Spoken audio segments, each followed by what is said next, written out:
કેમ છો?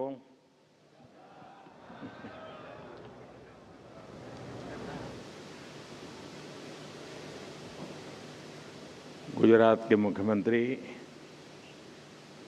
श्रीमान भूपेंद्र भाई पटेल, उप मुख्यमंत्री हर्ष संघवी, गुजरात सरकार के अन्य मंत्रीगण, सांसद और विधायकगण, एक्सेलेंसीज, उद्योग जगत के प्रतिनिधि, अन्य महानुभाव, देवी और सज्जनों, 2026 के आरंभ के बाद ये मेरा गुजरात का पहला दौरा है।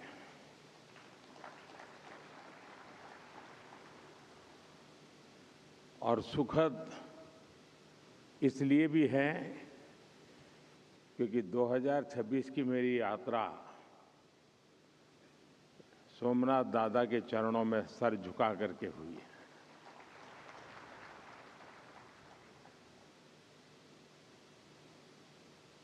और अब मैं राजकोट में इस शानदार कार्यक्रम में हिस्सा ले रहा हूं।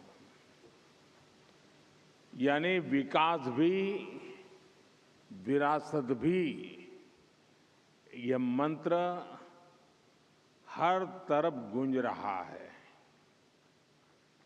मैं देश और दुनिया भर से यहां पधारे आप सभी साथियों का वाइब्रेंट गुजरात रीजनल समिट में स्वागत करता हूं, अभिनंदन करता हूं। साथियों, जब भी वाइब्रेंट गुजरात समिट का मंच सजता है तो मुझे सिर्फ एक समिट नहीं दिखती, मुझे 21वीं सदी के आधुनिक भारत की वो यात्रा नजर आती है जो एक सपने से शुरू हुई और आज एक अटूट भरोसे तक पहुंच चुकी है। 2 दशकों में वाइब्रेंट गुजरात की ये यात्रा एक ग्लोबल बेंचमार्क बन गई है। अभी तक इसके 10 एडिशन हो चुके हैं और हर एडिशन के साथ इस समिट की पहचान और भूमिका दोनों मजबूत होती रही है। साथियों, मैं वाइब्रेंट गुजरात समिट के विजन के साथ पहले दिन से जुड़ा रहा हूं। शुरुआती दौर में हमारा मकसद था कि गुजरात के सामर्थ्य से दुनिया परिचित हो, लोग यहां आए और यहां निवेश करें और इससे भारत को फायदा हो, दुनिया भर के निवेशकों को भी फायदा हो।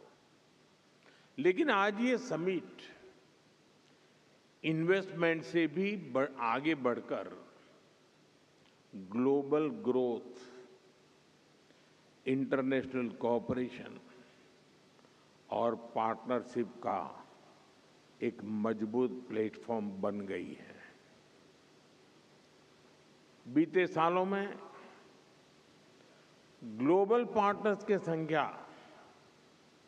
लगातार बढ़ती गई है और समय के साथ ये समिट इंक्लूजन का भी बहुत बड़ा उदाहरण बन गई है। यहां कॉरपोरेट ग्रुप के साथ साथ कोऑपरेटिव्स, एमएसएमईज, स्टार्टअप्स,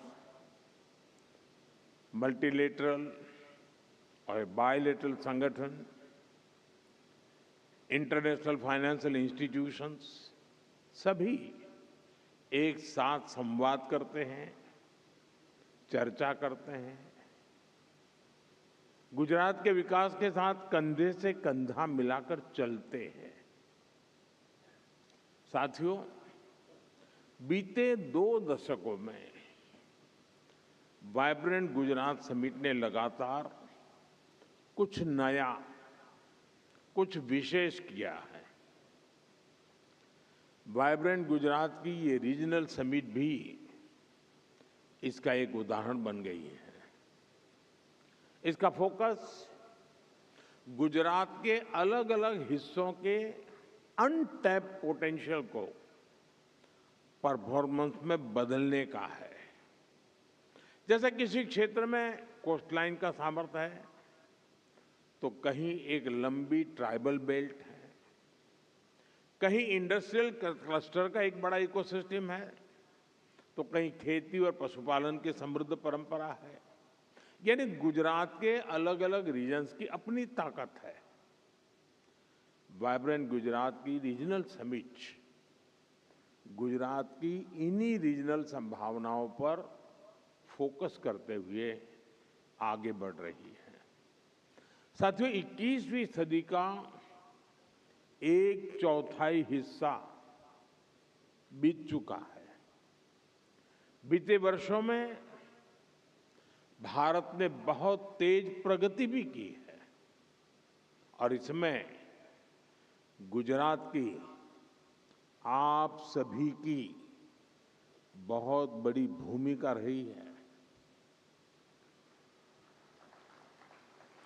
भारत दुनिया की तीसरी बड़ी इकोनॉमी बनने की तरफ तेज गति से आगे बढ़ रहा है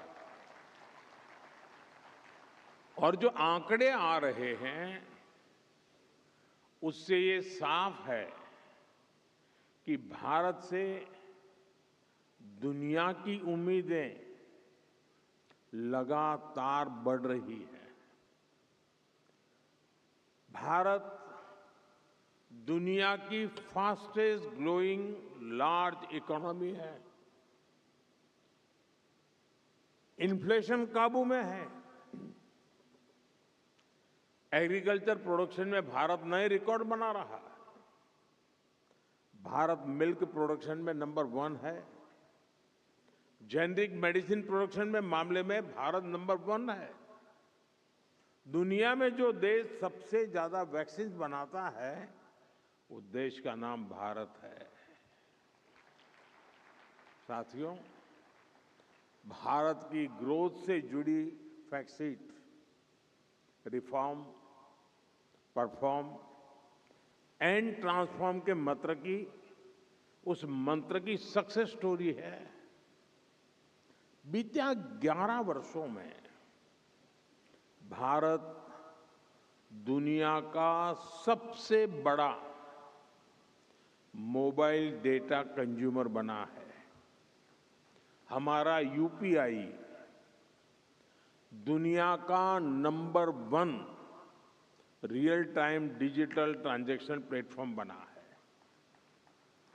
कभी हम 10 में से 9 मोबाइल बाहर से मंगाते थे। आज भारत दुनिया का दूसरा सबसे बड़ा मोबाइल मैन्युफैक्चरर है। आज भारत में दुनिया का तीसरा सबसे बड़ा स्टार्टअप इकोसिस्टम है। सोलर पावर जनरेशन के मामले में भी टॉप 3 देशों में से भारत एक है। हम तीसरे बड़े एविएशन मार्केट है और मेट्रो के मामले में भी हम दुनिया में टॉप 3 नेटवर्क में शामिल हो गए हैं। साथियों, आज हर ग्लोबल एक्सपर्ट, ग्लोबल संस्थाएं भारत को लेकर बुलिश है। आईएमएफ भारत को ग्लोबल ग्रोथ का इंजन बताता है। एसएनपी 18 इयर्स के बाद भारत की रेटिंग अपग्रेड करती है। फिच रेटिंग भारत की मैक्रो स्टेबिलिटी और फिस्कल क्रेडिबिलिटी इसकी प्रशंसा करती है। भारत पर दुनिया का ये भरोसा इसलिए है क्योंकि ग्रेट ग्लोबल अनसर्टेनिटी के बीच भारत में हम एक अभूतपूर्व सर्टेनिटी का दौर देख रहे हैं। आज भारत में पॉलिटिकल स्टेबिलिटी है, पॉलिसी में कंटिन्यूटी है, भारत में न्यू मिडिल क्लास का दायरा बढ़ रहा है, उनकी परचेजिंग पावर बढ़ रही है और इन फैक्टर्स ने भारत को असीम संभावनाओं का देश बना दिया है। मैंने लाल किले से कहा था, यही समय है, सही समय है। देश और दुनिया के हर निवेशक के पास इन संभावनाओं का लाभ उठाने का यही समय है, सही समय है। और वाइब्रेंट गुजरात रीजनल समिट भी आप सभी इन्वेस्टर्स को यही संदेश दे रही है। सौराष्ट्र कच्छ में निवेश का यही समय है, सही समय है। साथियों, आप सभी जानते हैं, सौराष्ट्र और कच्छ ये गुजरात के वो क्षेत्र हैं जो हमें सिखाते हैं कि चुनौती चाहे कितनी ही बड़ी क्यों न हो, अगर ईमानदारी से, मेहनत से डटे रहा जाए तो सफलता जरूर मिलती है।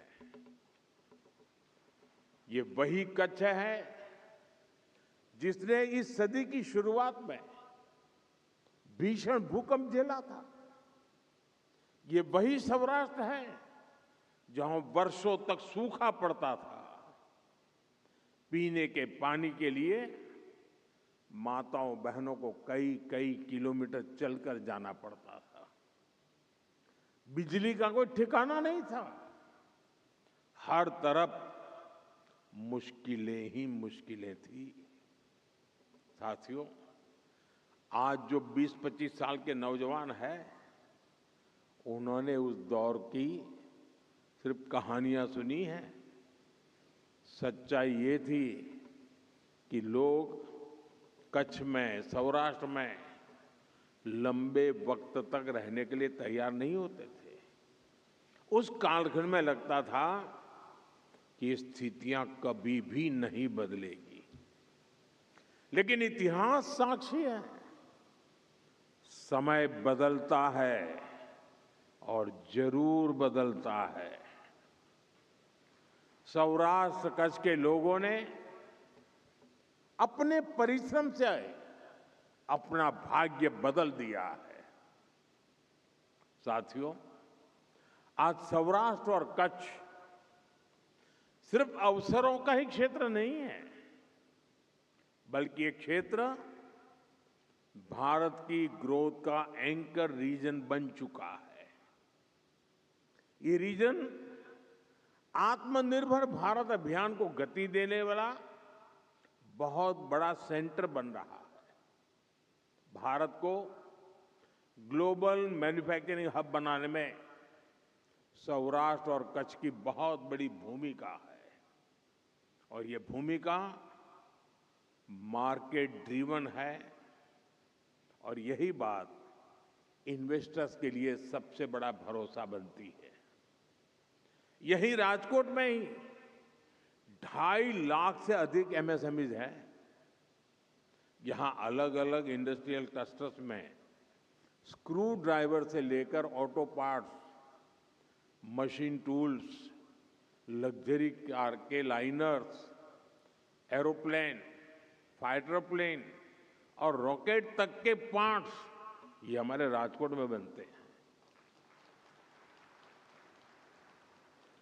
यानी यह रीजन लो कॉस्ट मैन्युफैक्चरिंग से लेकर high precision, high technology manufacturing तक पूरी वैल्यू चेन को सपोर्ट करता है।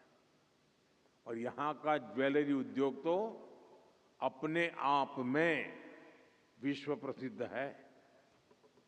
यह सेक्टर स्केल, स्किल और ग्लोबल लिंकेज तीनों का उदाहरण है। साथियों, अलंग दुनिया का सबसे बड़ा शिप ब्रेकिंग यार्ड है। दुनिया के 1/3 शिप्स यहीं पर रिसाइकल होते हैं। यह सर्कुलर इकोनॉमी में भारत की लीडरशिप का भी प्रमाण है। भारत टाइल्स के बड़े प्रोड्यूसर में से एक है।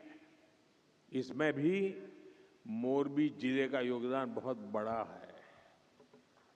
यहां मैन्युफैक्चरिंग कॉस्ट कॉम्पिटिटिव भी हैं और ये ग्लोबली बेंचमार्क भी है। और मुझे याद है, सौराष्ट्र के अखबार के लोग यहाँ मौजूद होंगे और मेरे बाल नोच लेते थे। एक बार मैंने यहाँ सौराष्ट्र में भाषण में कहा था, मैं એમ કહેલું કે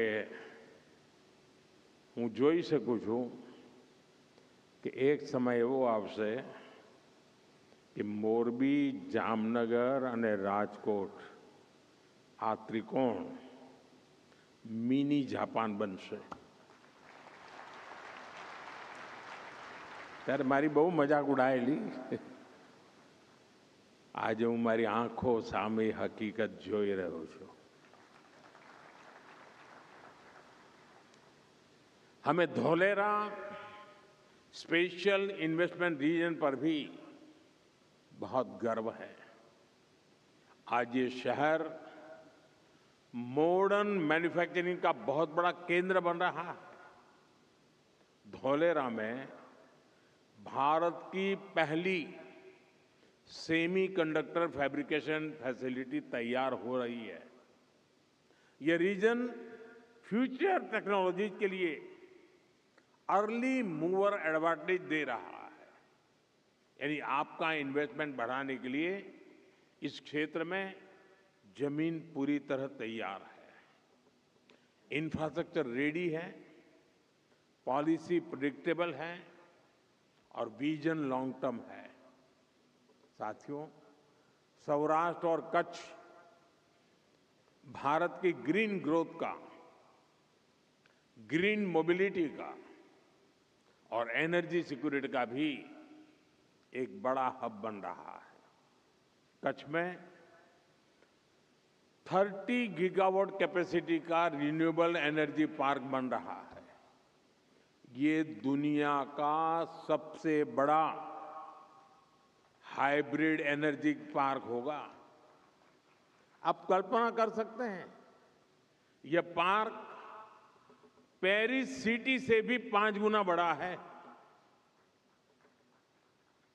यानी इस क्षेत्र में क्लीन एनर्जी एक कमिटमेंट के साथ साथ कॉमर्शियल स्केल रियलिटी भी है। आप सभी ग्रीन हाइड्रोजन के पोटेंशियल से परिचित हैं। भारत में इस दिशा में अभूतपूर्व स्पीड और स्केल पर काम चल रहा है। यहां कच्छ और जामनगर ग्रीन हाइड्रोजन प्रोडक्शन के बड़े केंद्र बन रहे हैं। कच्छ में एक विशाल battery energy storage system BESS भी स्थापित किया जा रहा है। यानी रिन्यूएबल एनर्जी के साथ ग्रिड स्टेबिलिटी और रिलायबिलिटी भी एंश्योर की जा रही है। साथियों, कच्छ और सौराष्ट्र का एक और बहुत बड़ा सामर्थ्य है, यह रीजन भारत के वर्ल्ड क्लास पोर्ट से लेस है। भारत के एक्सपोर्ट का बहुत बड़ा हिस्सा यहीं से गुजरता है। पीपावाव और मुंद्रा जैसे पोर्ट्स भारत के ऑटोमोबाइल एक्सपोर्ट्स के मेजर हब बन चुके हैं।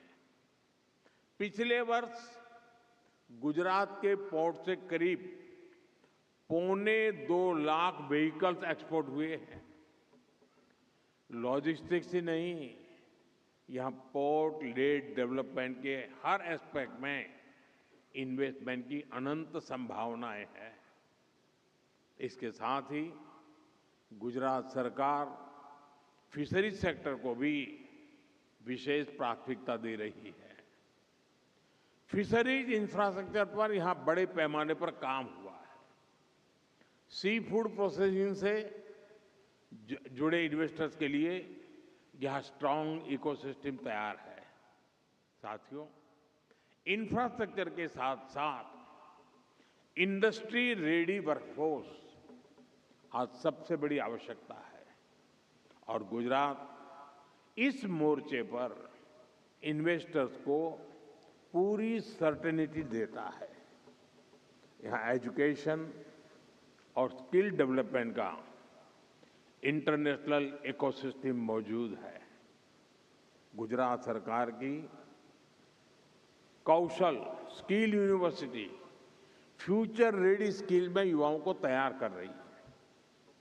ये ऑस्ट्रेलिया और सिंगापुर की यूनिवर्सिटी के साथ कोलैबोरेशन में काम कर रही है।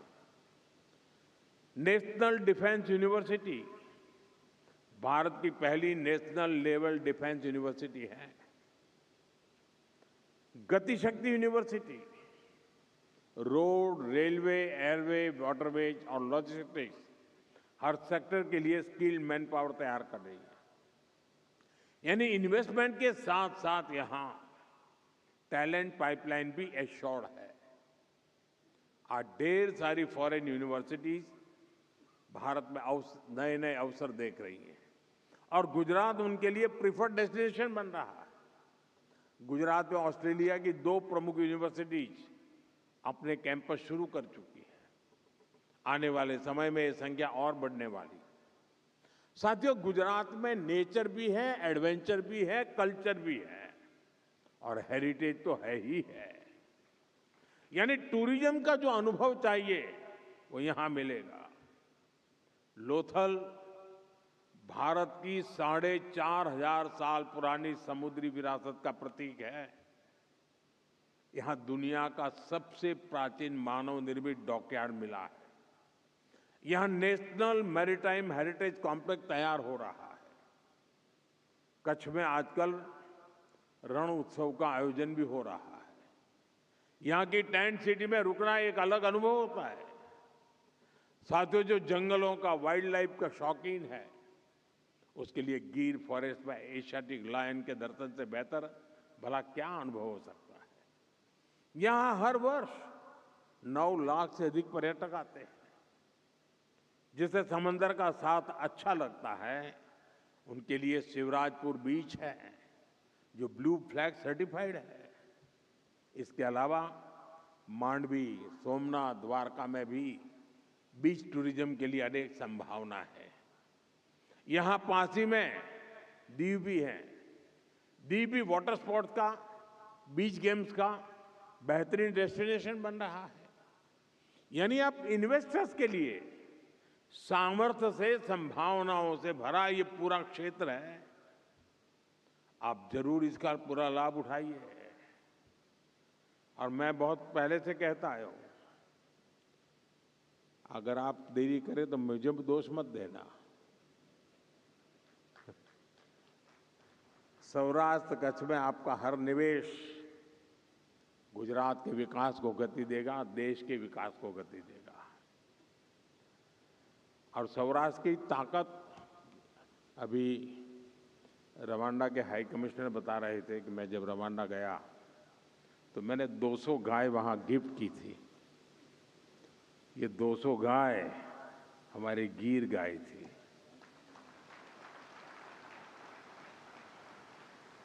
लेकिन उसकी एक विशेषता है, जब हमने 200 गाय दी वहाँ की ग्रामीण इकोनॉमी के लिए, तो उसमें एक नियम है कि गाय तो आपको देंगे, लेकिन उसकी जो पहली बछड़ी होगी वो आपको वापस देनी होगी और वो हम दूसरे परिवार को देते हैं। यानी इन दिनों वो 200 गाय से शुरू हुआ, हजारों परिवारों के पास गाय पहुंच चुकी है। रवांडा की ग्रामीण इकोनॉमी को बहुत बड़ी ताकत दे रही है और हर घर में गिर गाय नजर आ रही है। ये है मेरा सौराष्ट्र। साथियों, आज का भारत विकसित होने के लक्ष्य पर तेजी से काम कर रहा है और हमारे इस लक्ष्य की प्राप्ति में रिफॉर्म एक्सप्रेस की बहुत बड़ी भूमिका है। रिफॉर्म एक्सप्रेस यानी हर सेक्टर में नेक्स्ट जनरेशन रिफॉर्म, जैसे अब से कुछ समय पहले ही देश ने नेक्स्ट जनरेशन जीएसटी रिफॉर्म लागू किए थे। हर सेक्टर पर इसका अच्छा असर दिखा। विशेष रूप से हमारे एमएसएमईज को बहुत फायदा हो रहा है। रिफॉर्म एक्सप्रेस पर सवार भारत ने बहुत बड़ा रिफॉर्म इंश्योरेंस सेक्टर में किया गया है। भारत ने इंश्योरेंस सेक्टर में 100% एफडीआई को मंजूरी दे दी है। इससे देशवासियों को 100% बीमा कवरेज देने के अभियान को गति मिलेगी। इसी तरह करीब 6 दशक के बाद इनकम टैक्स कानून को आधुनिक किया गया है। इससे करोड़ों टैक्स पेयर्स को फायदा होगा। भारत ने ऐतिहासिक लेबर रिफॉर्म्स को भी लागू कर दिया है।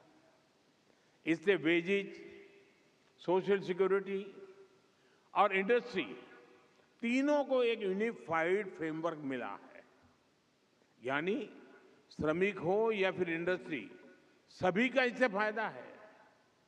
साथियों, आज भारत डेटा आधारित इनोवेशन का, एआई रिसर्च का, सेमीकंडक्टर मैन्युफैक्चरिंग का एक ग्लोबल हब बनता जा रहा है। यानी भारत की पावर डिमांड लगातार बढ़ रही है। भारत को एश्योर्ड एनर्जी की बहुत जरूरत है और इसका बहुत बड़ा माध्यम न्यूक्लियर पावर है। इसको देखते हुए हमने न्यूक्लियर पावर सेक्टर में भी नेक्स्ट जनरेशन रिफॉर्म किया है। भारत ने पिछले संसद के सत्र में शांति एक्ट के जरिए सिविल न्यूक्लियर एनर्जी को प्राइवेट पार्टनरशिप के लिए ओपन कर दिया है। ये इन्वेस्टर्स के लिए बहुत बड़ा अवसर है। साथियों, यहां उपस्थित सभी निवेशकों को मैं विश्वास दिलाता हूं, हमारी रिफॉर्म एक्सप्रेस अब रुकने वाली नहीं है। भारत की रिफॉर्म जर्नी इंस्टीट्यूशनल ट्रांसफॉर्मेशन की दिशा में बढ़ चुकी है। साथियों, आप सभी यहां सिर्फ एमओयू के साथ नहीं आए हैं। आप यहां सौराष्ट्र कच्छ के विकास और विरासत से जुड़ने आए हैं। मैं आपको विश्वास दिलाता हूं, आपके इन्वेस्टमेंट की पाई पाई यहां शानदार रिटर्न दे करके जाएगी। एक बार फिर आप सभी को मेरी बहुत बहुत शुभकामनाएं हैं। मैं गुजरात सरकार को, गुजरात की टीम को भी उनके इस प्रयासों के लिए उनकी सराहना करता हूं, बहुत बहुत बधाई देता हूं। 2027 में शायद उनका वाइब्रेंट समिट होगा। उसके पहले ये रीजनल समिट एक अच्छा प्रयोग हो रहा है और मुझे खुशी हो रही है कि जिस काम को शुरू करते समय मुझे काम करने का अवसर मिला था, आज जब मेरे साथियों के द्वारा उस तक का विस्तार हो रहा है, उसको नई ऊर्जा मिल रही है, तो आनंद अनेक गुना बढ़ जाता है। मैं आपको बहुत बहुत बधाई देता हूं, बहुत बहुत शुभकामनाएं देता हूं। धन्यवाद।